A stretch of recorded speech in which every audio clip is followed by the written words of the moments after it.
dalawang susi, then dalawang remote for keyless. May remote pala yan? Opo. Mamaya sir, tuturo ko Ano din. yan? Yung remote na yan para sa... Pang keyless po, tsaka sa alarm. Pag plus yan o ano? Mamaya sir, tuturo ko. Bali sir, pagkasusi natin, pag naka-on na siya, ready to drive na po yun. Tapos ito yung drive, letter D, neutral, and then reverse. Yung reverse, may tunog po. Tapos ito yung sa crown light, headlight. Low. Tapos ito sir yung number 1, yung letter R, parang speed siya. Parang speed selector. Number 1, tapos number 2. Ito na yung pinakamabilis. So pag pinakamabilis, at the same time, mabilis kumonsumo ng battery. Tapos signal lights, left and right. Meron na rin sa side mirror. Ito po. Kanan. Ayan, kaliwa kanan. Then, Kung ano, yung dalawa mag-plus. wala siyang hazard sir. Walang hazard? Opo, wala. Tapos sa handbrake, ito po.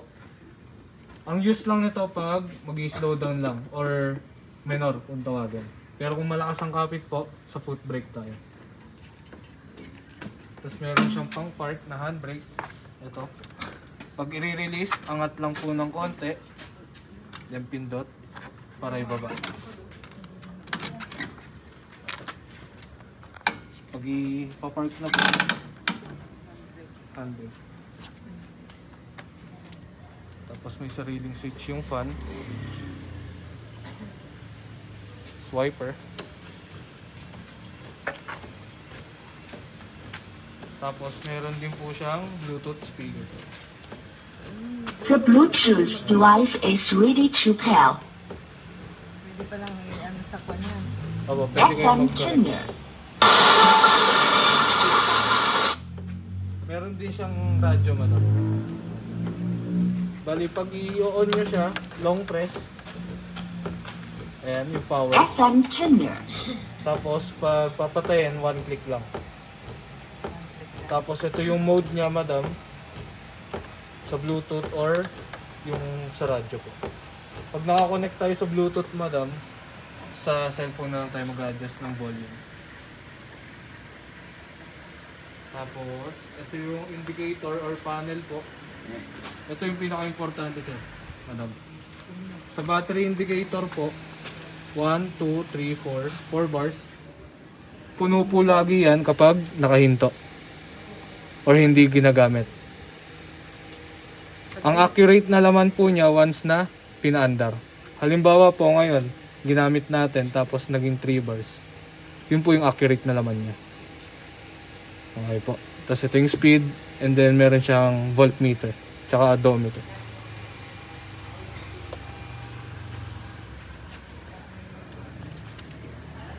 Golf version 2. Extra tire. With mags.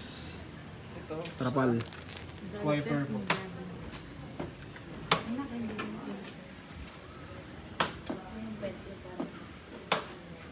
Tapos sir, sa charging naman tayo.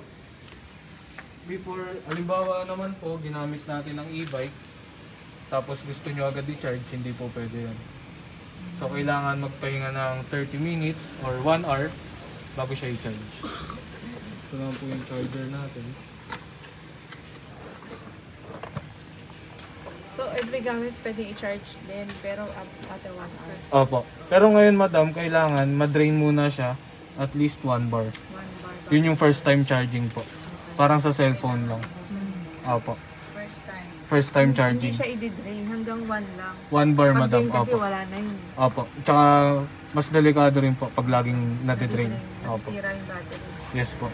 Mas maganda yan madam, laging 1 bar. 1 bar. Opo. Doon kayo magcha-charge. Ngayon, ang laging mauuna is yung extension. Ito po, or outlet. Bago dito sa Battery.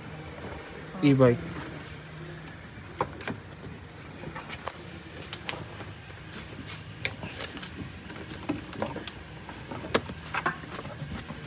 Sasaksak mo na yung outlet bago yun sa e-bike. Yes po. Okay. Tapos, make sure lang po na madiin ang pagpasok. Okay. Ayan. Tapos pag full charge na madam, dito muna ang una bago sa outlet. Baliktad Apo, naman. vice versa Okay. lang po.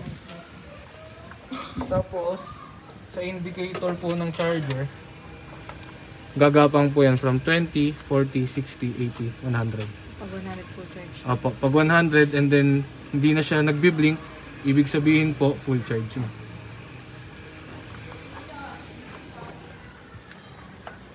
Tapos yung susian po sa compartments, isang susi lang po.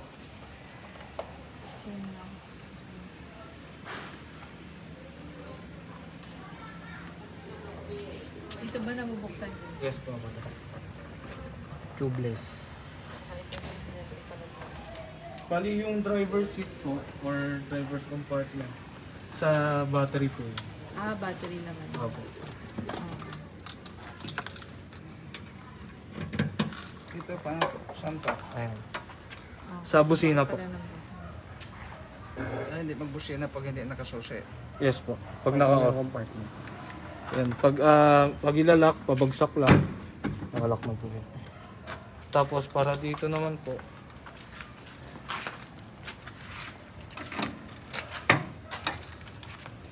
Hatakin nyo lang po to. Pagkahatak. Ayan. Sabay natin iaangat.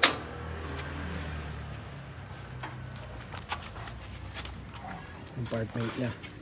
Ah, pag gusto mong naka-open lang na ganyan. Opo. Or pag may gusto kayong i-load po. Pa, ganyan mo po. Lang nandyan. Tapos madam, ang pagsara ng nito, kasi may hydraulic type siya, magaling malaman pag magaan yung sara. Huwag ilang mabagsak. Pati din dito.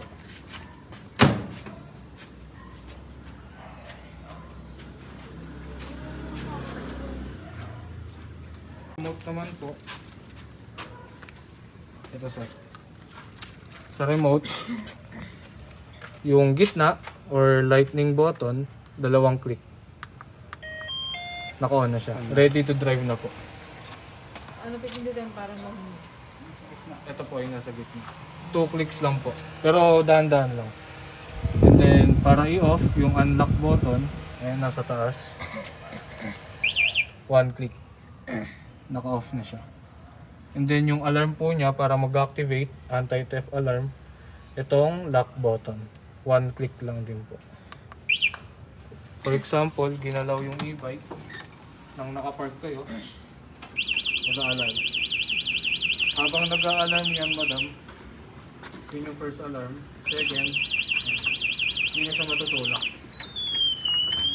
Maglalak na siya. Naglalak na yung pinakamotor. Opo. And then, pagpapatay natin yung alarm, unlock button lang din. Kung paano i-off yung e-bike. Tapos, madam, halimbawa, naka-activate yung alarm. Tapos, sinusi nyo.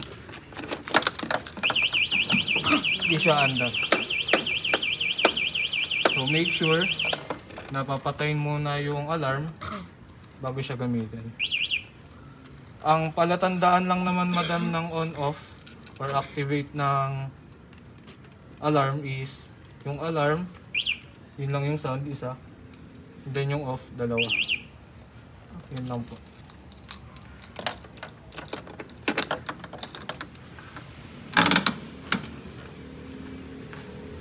Ito, madam, kasama yung underglow.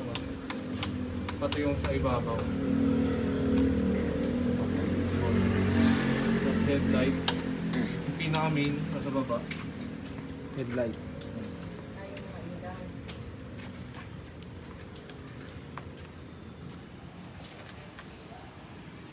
Try mo din try muna.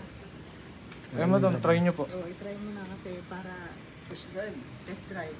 Kasi, kapag Alalay sa plano. Papakiramdaman nyo siya.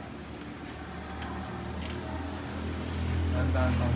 Bali yung pilit na sir pa baba. Tandaan.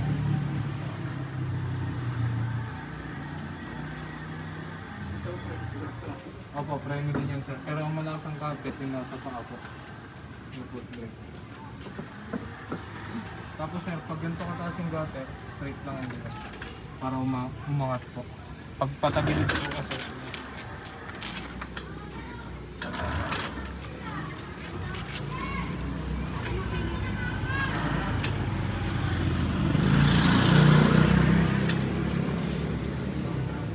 Ano maximum speed?